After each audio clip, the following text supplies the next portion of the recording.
Have you ever wondered why suffering seems to disproportionately affect those who are kind, honest, and selfless? Why do good-hearted people face betrayal, loss, and hardship, while those who lie, manipulate, and harm others seem to succeed effortlessly? It's an age-old question that has perplexed philosophers, religious leaders, and everyday individuals alike. We see suffering, and our minds instinctively search for meaning. Why me? What did I do to deserve this? Is the universe punishing me? If you've ever felt this way, know that you are not alone. Pain, whether emotional or physical, is a universal human experience. But what if I told you that suffering is not a punishment? That hardship is not an indicator of moral failure, nor is it proof of an unjust universe? What if suffering is not something that happens to us, but something that happens for us? Today, we will explore the wisdom of the Supreme Buddha and uncover a profound truth: suffering is not personal, and life is neither fair nor unfair. It simply follows the law of cause and effect. Everything we experience, joy or sorrow, triumph or failure, is part of a much larger flow of existence. The key to peace is not in resisting suffering, but in understanding it. Stay with me until the end of this journey, because what you're about to learn might just transform the way you see your life forever. Number 1. The story of the two merchants, a lesson in perspective.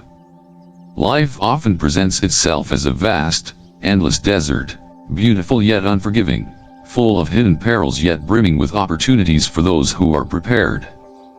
In this ancient Buddhist story, we encounter two merchants who set out on a journey across the desert, each embodying a different mindset toward life. Their contrasting fates serve as a powerful lesson on wisdom, preparation, and the fundamental nature of existence. The first merchant was wise and cautious. Before embarking on his journey, he carefully planned every detail, mapping out his route, gathering enough water to last through unforeseen circumstances, and balancing his supplies so that he neither carried excess weight nor lacked necessities. He understood a crucial truth about the world: unpredictability is the only certainty. The desert, like life, could change in an instant, and he wanted to be ready for whatever came his way. His actions reflected an awareness that control is an illusion, but preparedness is within reach. The second merchant, in contrast, was careless and overconfident. He believed in his own luck and assumed that things would always work in his favor. Instead of preparing diligently, he took a minimal amount of supplies, convinced that he would find water along the way or that the journey would be easier than others warned. His mind was filled with false confidence, a belief that his expectations of reality would dictate the reality itself. He mistook hope for strategy and optimism for preparation. As the two merchants ventured into the desert, fate tested them both. A sudden and violent sandstorm swept across their path, turning the landscape into a chaotic whirlwind of blinding dust and ruthless winds. The wise merchant, though struggling, remained steady. He had enough water to endure the unexpected delay, and his prior planning allowed him to find shelter and navigate once the storm had passed. He survived, not because he controlled the storm, but because he had anticipated the possibility of adversity. The careless merchant, however, was caught entirely off guard. His limited supplies ran out quickly. The reality of his situation clashed with his assumptions, and without preparation, he had no way to adapt. Dehydrated, lost, and overwhelmed by the merciless desert, he perished, not because life was cruel to him, but because he had not respected its unpredictability. This story is more than just a cautionary tale about preparation. It mirrors the way we navigate life itself. Many people, like the careless merchant, move through life expecting things to unfold according to their wishes. They believe that good intentions or sheer optimism will shield them from hardship. But the world does not operate based on our expectations. It follows its own natural laws, just as the desert follows its own rhythms regardless of who walks upon its sands. The wise merchant represents the person who understands the impermanence of life. He does not waste energy wishing for an easier path, nor does he cling to illusions of fairness. Instead, he equips himself with knowledge, mindfulness, and a sense of responsibility for his own journey. He prepares for suffering not with fear, but with awareness. He does not seek to control the desert, only to coexist with it in a way that allows him to move forward. In Buddhism, this mindset is central to wisdom. The Buddha taught that suffering is an inherent part of existence, yet most people resist this truth. They expect life to be smooth, relationships to be perfect, health to last forever, and fortune to always favor them. When difficulties arise, they respond with shock, despair, or anger, much like the careless merchant caught in a storm. They ask, "Why is this happening to me?" instead of "How can I respond skillfully to this challenge?" One of the key takeaways from this story is that fairness is a human concept, not a natural law. The desert does not care whether a traveler is experienced or naive, it simply exists as it is. The storm does not choose victims based on morality, it moves without consideration for who is in its path. Life, too, unfolds according to its own principles, indifferent to our personal definitions of justice or fairness. This realization is often difficult to accept. Many people struggle with the question, if I am a good person, why do I still suffer? But goodness does not grant immunity from hardship, just as being cautious does not stop a storm from coming. What it does offer, however, is the ability to endure, adapt, and emerge stronger from challenges. The wise merchant did not avoid the storm, he survived it. To live wisely, we must approach life as the wise merchant did, with an understanding that suffering is inevitable, and our best path forward is not to resist reality but to prepare for it. Here's how we can apply this lesson. 1. Acknowledge the uncertainty of life. Instead of expecting life to be predictable, recognize that change is constant. Rather than clinging to a false sense of control, cultivate flexibility. 2. Develop resilience rather than reliance on circumstances. Life will not always be kind, but your inner strength can be. When challenges arise, instead of feeling like a victim of misfortune, focus on what is within your power, your mindset, your choices, and your ability to adapt. 3. Don't mistake hope for preparation. Having a positive outlook is valuable, but optimism must be paired with practical wisdom. Prepare for the inevitable ups and downs of life so that when difficulties come, they do not destroy you. 4. Detach from the illusion of fairness. Fairness is a human expectation, not a universal principle. By accepting that life operates beyond our sense of justice, we free ourselves from unnecessary suffering caused by unmet expectations. 5. Cultivate wisdom and awareness. Instead of reacting emotionally to adversity, step back and observe the situation with clarity. Ask yourself, what is this teaching me? How can I respond skillfully? The desert does not show favoritism. The storm does not ask permission to arrive. The wise traveler does not attempt to change the nature of the desert, nor does he curse the storm for coming. Instead, he prepares, he adapts, and he continues moving forward. Each of us, at some point in our journey, will face our own storms, moments of loss, uncertainty, and hardship. Will we be like the careless merchant, expecting life to bend to our wishes? Or will we walk the path of wisdom, embracing reality as it is and meeting each challenge with clarity and strength? The choice is ours. Number 2, the reality of life. Nothing is under our control. One of the most profound yet difficult truths to accept is that we control far less than we think. The Buddha taught that much of our suffering comes not from the circumstances of life itself, but from our deep-seated illusion of control. We build expectations, make plans, and attach ourselves to specific outcomes, only to feel shattered when life unfolds in unexpected ways.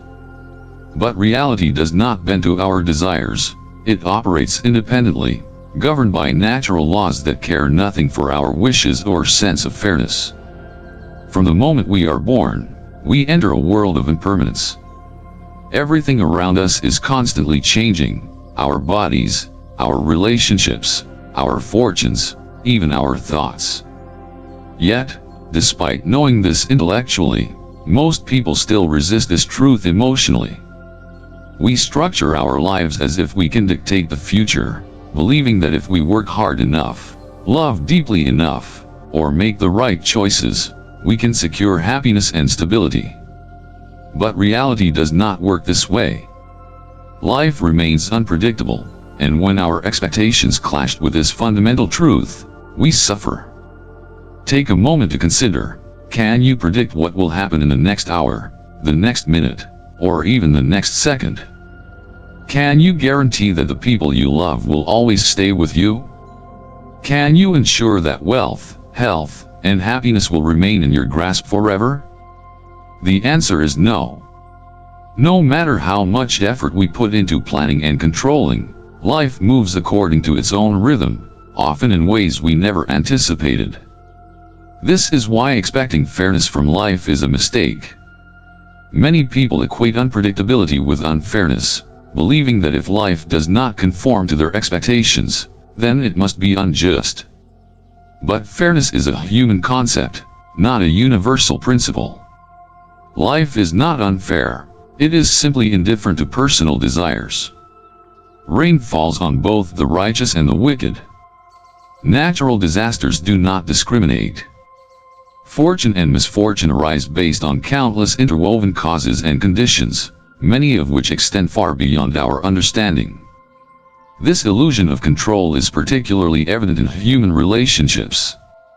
People often believe that if they are kind, loyal, and loving, they will be treated the same way in return. They invest deeply in others, expecting reciprocation, only to experience heartbreak when reality does not match their hopes. Friendships fade, marriages dissolve, and loved ones pass away, often without warning. The pain that follows is not just from the loss itself, but from the shattered expectation that things should have turned out differently. Similarly, we strive for financial security, believing that hard work and intelligence will guarantee success.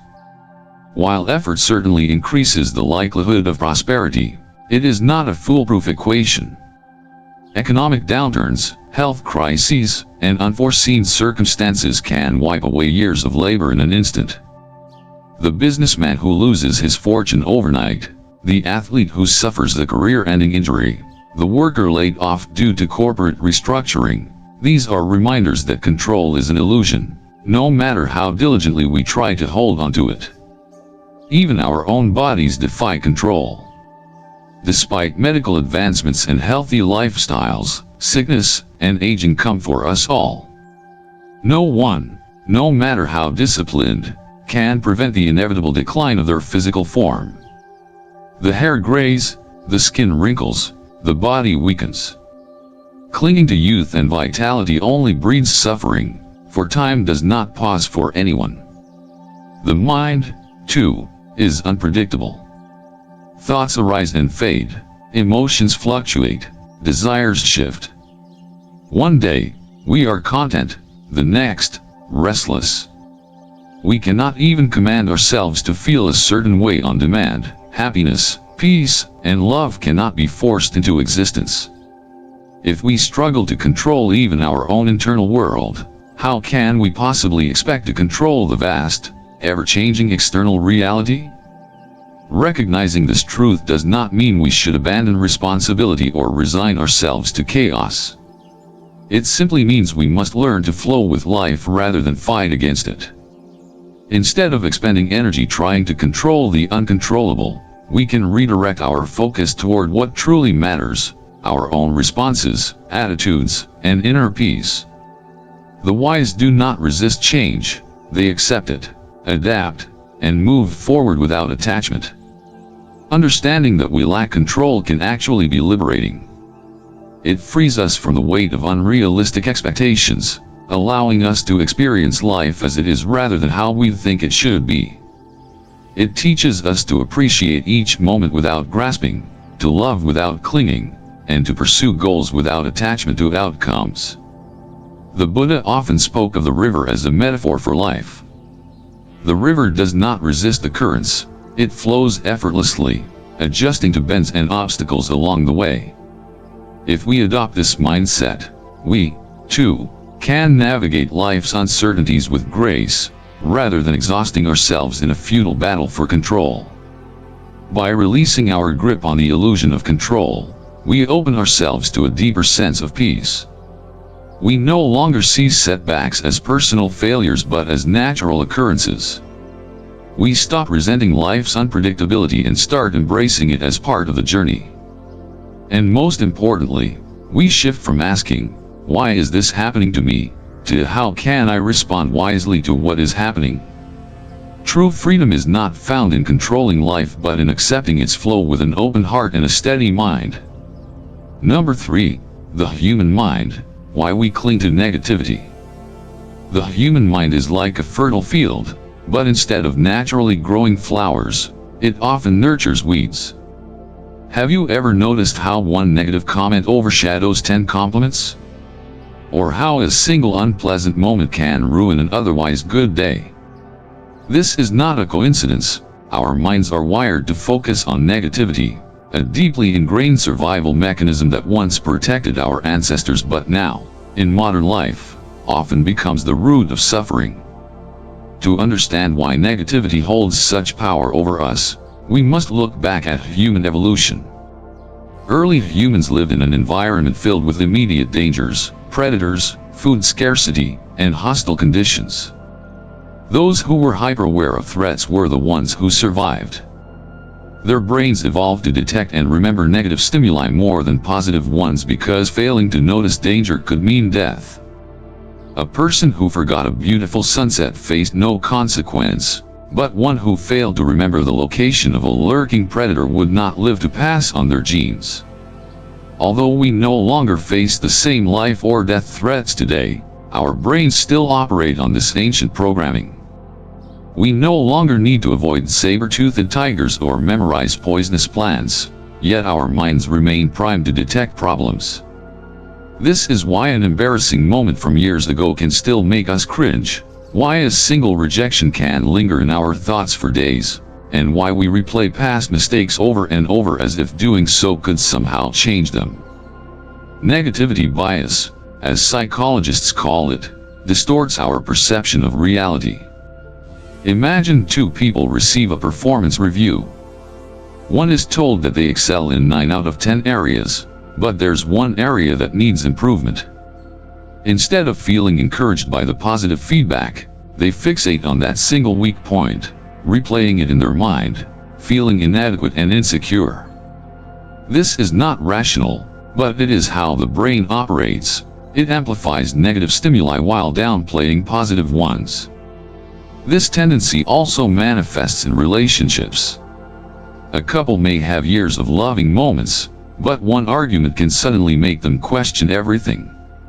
Friends who have stood by us for decades can be overshadowed by a single disagreement. The mind clings to the pain, creating stories about betrayal, disappointment, or failure, even when reality is far more balanced. The problem with focusing on negativity is that it drains our energy and prevents us from fully experiencing the present. When we are preoccupied with past hurts or future anxieties, we miss the beauty and blessings in front of us. We become like someone staring at a single dead leaf while ignoring the vast, vibrant forest around them. This is how suffering takes root, not because life is inherently painful, but because we fixate on pain rather than joy. Breaking free from this cycle requires conscious effort. The Buddha taught that the mind is like a wild elephant. It will trample over everything unless tamed. Left unchecked, it runs toward fear, regret, and resentment. But with training, it can be guided toward peace and clarity. The first step in overcoming negativity bias is awareness. Most people operate on autopilot, allowing thoughts to arise and dominate their emotions without questioning them. By developing mindfulness, we begin to observe these patterns. The next time a negative thought arises, instead of automatically engaging with it, take a step back and ask, is this thought true? Is it helpful? Does it serve me? Often, we find that our minds exaggerate or distort reality. Another powerful practice is gratitude. If the mind naturally gravitates toward negativity, then gratitude acts as the counterbalance. By intentionally focusing on what is good, we train the brain to see reality more fully. This is not about ignoring problems but about developing a more accurate perspective. A person who practices gratitude doesn't deny difficulties, but they also don't let difficulties define their entire experience. Meditation is another essential tool. When we meditate, we learn to separate ourselves from the constant stream of thoughts. Instead of being trapped by emotions, we become the observer. A person who regularly meditates develops the ability to let go of negative experiences more easily, much like a river carrying away fallen leaves. Compassion also plays a crucial role. Often, our negativity is directed inward, self-criticism, guilt, or feelings of unworthiness. Instead of treating ourselves harshly, we must learn to approach our own struggles with kindness. If we would not judge a friend for making a mistake, why do we judge ourselves so unforgivingly? Life is a vast landscape filled with both light and shadow. Where we choose to focus determines our experience. If we constantly look at the darkness, we will feel as though the world is bleak and unforgiving. But if we turn toward the light, toward gratitude, presence, and wisdom, we begin to see life as it truly is, a balance of joy and sorrow, beauty and pain, all existing together. Training the mind to release negativity is not about pretending hardships don't exist. It is about choosing where to place our attention. Do we focus on the one dark cloud in the sky, or do we appreciate the vastness of the open blue above? Do we let one difficult moment overshadow an entire day, or do we remind ourselves of the many small joys that still remain? The more we shift our focus, the more we free ourselves from unnecessary suffering. The mind may be naturally drawn to negativity, but it can also be trained to find peace. And in that peace, we discover true liberation. Number 4. The law of karma, cause and effect. Karma is one of the most widely misunderstood concepts, often reduced to a simplistic idea of reward and punishment. Many people believe that if they live a good life, they should be immune to suffering, while those who do wrong should experience immediate consequences. When they see good people facing hardships and unethical individuals thriving, they assume life is unfair. But karma is not a moralistic system of divine judgment. It is the natural law of cause and effect, unfolding over time, often in ways that are not immediately visible. To understand karma, we must move beyond the idea of instant results. Imagine a farmer planting a seed. He carefully waters it, ensuring it gets enough sunlight and nutrients. Over time, the seed sprouts, grows into a sapling, and eventually becomes a strong tree. This process does not happen overnight. It requires patience and the right conditions. Similarly, when someone performs a good deed, the result is not always immediate. The positive energy they put into the world may take months, years, or even lifetimes to manifest. Conversely, if a person plants a toxic seed, the effects may not be visible right away. Just as a tree does not grow in a single day, neither do the consequences of harmful actions. Someone who lies, cheats, or exploits others may seem to succeed in the short term, but their actions create negative karmic imprints that will eventually surface. When conditions are right, the results of past actions, both good and bad, inevitably arise. This explains why good people sometimes suffer. A person may live a kind and honest life yet still experience misfortunes. If karma were as simple as good equals reward and bad equals punishment, this would not make sense. But karma is far more complex. Every being carries karma not just from their present life but from countless past existences. A kind person suffering today may be experiencing the effects of actions from a previous lifetime. Meanwhile, a dishonest person enjoying temporary success may be benefiting from good karma accumulated long ago. The key to understanding karma is recognizing that it does not operate on a fixed timeline. Just as some seeds take longer to bear fruit than others, different karmic actions ripen at different times. Some effects manifest quickly, while others take lifetimes. This is why we cannot judge someone's karma based on their present circumstances alone. Another important aspect of karma is intention. The Buddha taught that karma is not just about action but about the intention behind the action. Two people can perform the same act, but if their intentions are different, the karmic results will also be different. For example, if a doctor performs surgery to save a life, the act involves cutting into another person's body, but the intention is compassion. However, if someone harms another out of hatred, the action may be similar in form but vastly different in karmic consequence. Karma also interacts with free will. While past karma influences our present reality, it does not mean we are powerless. Every moment, we create new karma through our thoughts, words, and actions. Just as a farmer can choose what seeds to plant, we can choose how to respond to life's challenges. If we have negative karma from the past, we can offset it with positive actions. A person who has harmed others in the past can generate good karma by practicing kindness and compassion moving forward. The problem arises when people expect karma to be a transactional system. They assume that doing good should immediately result in good fortune, and when this does not happen, they feel disillusioned. But karma is not a vending machine where you insert good deeds and receive instant rewards. It is a vast, intricate web of cause and effect, unfolding across lifetimes. One of the most powerful aspects of understanding karma is realizing that we are not victims of fate. While we cannot change our past karma, we have control over our present and future karma. Instead of blaming external circumstances, we can focus on creating positive conditions for the future. If someone has negative karma ripening in their life, they can either react with bitterness and resentment, further entrenching their suffering, or they can meet challenges with wisdom, patience, and kindness, thereby transforming their karmic trajectory. A common question people ask is why bad people seem to escape consequences. It may appear that those who deceive, exploit, or harm others continue to succeed. But karma does not work on human timelines. If a person accumulates negative karma, it will manifest when conditions are right.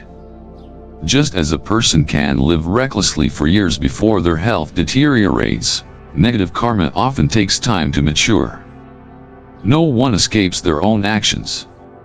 The effects may not be immediate, but they are inevitable. One way to see karma in action is through habitual patterns. When people repeatedly engage in certain behaviors, they shape their future experiences.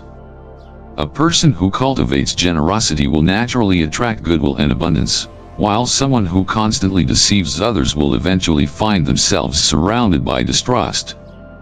This is why karma is not just about isolated events, it is about the momentum we create through our repeated choices. Understanding karma also helps us develop compassion. When we see someone suffering, instead of thinking they are unlucky or being punished, we recognize that they are experiencing the ripening of past karma. This does not mean we should be indifferent to their suffering. On the contrary, knowing how karma works should inspire us to help others, as kindness and compassion generate positive karma for both the giver and the receiver. Likewise, when someone acts harmfully, we can view them with wisdom rather than hatred, they are creating suffering for themselves, even if the effects are not immediate. Instead of responding with anger, we can feel compassion for them, knowing that they are trapped in their own negative karmic cycles. Karma teaches us that nothing happens without cause, but it also reminds us that nothing is fixed. We are constantly shaping our future with every thought, word, and action. By living with awareness, making ethical choices, and cultivating wisdom, we can transform our karma and create a life filled with peace and fulfillment. The law of karma is not about punishment or reward. It is about responsibility. It is not a force that operates outside of us. It is woven into the very fabric of existence. Understanding it frees us from blaming life for our struggles and empowers us to take control of our own path. We may not see the results of our efforts immediately, but just as a farmer does not see his harvest the day he plants his seeds, we must trust that every action we take is shaping the future. And when we understand this deeply, we begin to live with greater purpose, patience, and peace. Number 5, life is like a book. Keep turning the pages. Life is a story in motion, a book constantly being written with each passing day. Some chapters are filled with love, joy, and inspiration, while others are shadowed by sorrow, hardship, and loss. But here's the truth: if we stop reading when we reach a difficult chapter, we never get to see how the story unfolds. No novel is complete without conflict, and no journey is meaningful without challenges. Yet, many people become trapped in a single painful moment, unable to move forward because they mistake one difficult chapter for the entire book. Every person will, at some point, face a chapter they wish they could skip: a heartbreak, an illness, a financial crisis, or the loss of a loved one. In these moments, it is easy to believe that life has lost its meaning, that the pain will never end, and that happiness is beyond reach. But just as every storm eventually passes, every dark chapter is followed by a new page waiting to be written. The mistake is thinking that suffering is permanent. It never is. What is permanent is change. One of the fundamental truths the Buddha taught is impermanence, the understanding that everything in life is in a constant state of flux. Joy does not last forever, but neither does suffering. Just as seasons change, so do the circumstances of our lives. Recognizing this truth allows us to endure hardship without losing hope and to enjoy happiness without attachment. Many people resist this truth, clinging to the past or fearing the future. When something painful happens, they mentally replay it over and over, reliving the suffering instead of allowing the story to move forward. It is like rereading the same tragic chapter of a book while refusing to turn the page. But no matter how much we dwell on the past, we cannot rewrite it. The only thing we can control is how we respond to what happens next. This is why acceptance is so powerful. Acceptance does not mean resignation. It does not mean we give up on happiness or stop striving for a better life. It simply means we stop resisting reality. When we accept that pain is a natural part of life, we stop fighting against it, and paradoxically, suffering lessens. The pain remains, but our mental resistance to it, the part that makes it unbearable, begins to dissolve. Another mistake people make is believing that their current situation defines them forever. When faced with failure or loss, they assume they will never recover. But life has a way of surprising us. A person who loses everything today may find new opportunities tomorrow. A heartbreak that feels unbearable now may lead to deeper love in the future. A mistake that seems catastrophic in the present may become the very lesson that shapes a wiser, stronger version of ourselves. But we can only see these transformations if we keep moving forward. The idea that life should be free of suffering is an illusion. Struggles do not mean life is broken or unfair. They are simply part of the journey. In every great story, the protagonist faces obstacles. These struggles are what make the character grow, evolve, and ultimately triumph. If we expect our lives to be free of hardship, we are setting ourselves up for disappointment. The goal is not to eliminate suffering but to learn from it and continue walking our path with wisdom. Training the mind to embrace this perspective takes time and practice. One effective method is mindfulness, being fully present in each moment instead of dwelling on the past or fearing the future.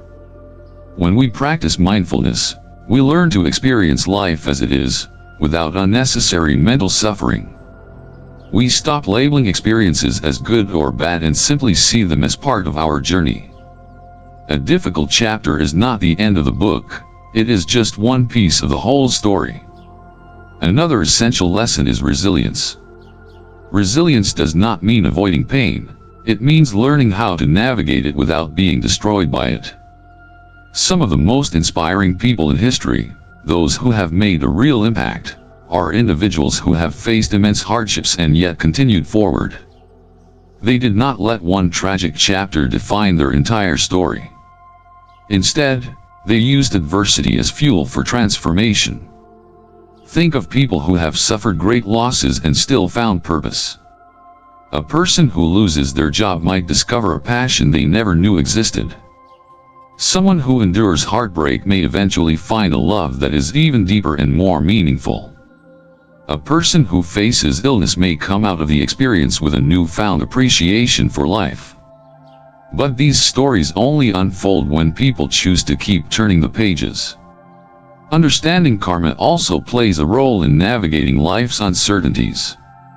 When we realize that everything is interconnected, that today's hardships may be the result of past causes, and today's actions shape the future, we stop seeing suffering as random or unfair. Instead, we begin to understand it as part of a greater unfolding. Life is not punishing us, it is simply following the natural law of cause and effect. If we approach life as a book, we realize that even the most painful moments serve a purpose. No one wants to experience loss, failure, or disappointment, but these experiences often lead to profound growth. Just as a powerful novel moves us because of its moments of struggle and triumph, our lives gain depth through the challenges we face. A book that is only filled with happiness and ease would be shallow and forgettable. Likewise, a life without hardships would lack depth, wisdom, and meaning. The biggest mistake we can make is stopping in the middle of our journey, believing that one chapter is the end of our story. No matter how difficult the present moment may seem, it is just one part of a much larger narrative. When we resist life's challenges, we suffer more. When we accept them and continue forward, we open ourselves to transformation. So, what does it mean to keep turning the pages? It means choosing hope over despair. It means embracing change instead of fearing it. It means trusting that even in the darkest chapters, the story is still being written. And perhaps most importantly, it means recognizing that we are not just the readers of our lives, we are also the authors. While we cannot control every event, we can control how we respond, how we grow, and how we move forward. Life is uncertain, but that is what makes it beautiful. The next chapter is unknown, but that is what makes it worth reading. And no matter where we are in our story, as long as we keep going, the possibilities remain endless. So, after all this, what is the secret to navigating suffering? What is the key to happiness? It all comes down to perspective. When bad things happen, you have two choices. You can dwell in negativity, letting pain consume you, focusing on the unfairness of it all, and allowing it to define your life. Or you can use hardships as lessons to grow, shifting your perspective, seeing suffering as a teacher, and letting it refine you rather than destroy you. If you only focus on pain, suffering will magnify. The more you dwell on what has been lost, what went wrong, or how life did not unfold the way you expected, the more suffering expands. But if you focus on what suffering can teach you, you will evolve. Hardship does not diminish you, it has the potential to awaken something greater within you. Every challenge, every heartbreak, and every loss carries the seed of transformation, but it is up to you whether you choose to nurture that seed or let it wither. There is a powerful saying, you grow through what you go through. Every painful experience is an opportunity for transformation. A person who has never faced adversity may live comfortably, but they will lack depth, wisdom, and resilience. The strongest, most enlightened individuals are not those who have never suffered, but those who have suffered deeply and emerged with newfound clarity and compassion. The difference between despair and wisdom is not in avoiding suffering, but in how we respond to it. So the next time life tests you and you find yourself asking, "Why me?" shift your question to, "What can I learn from this?"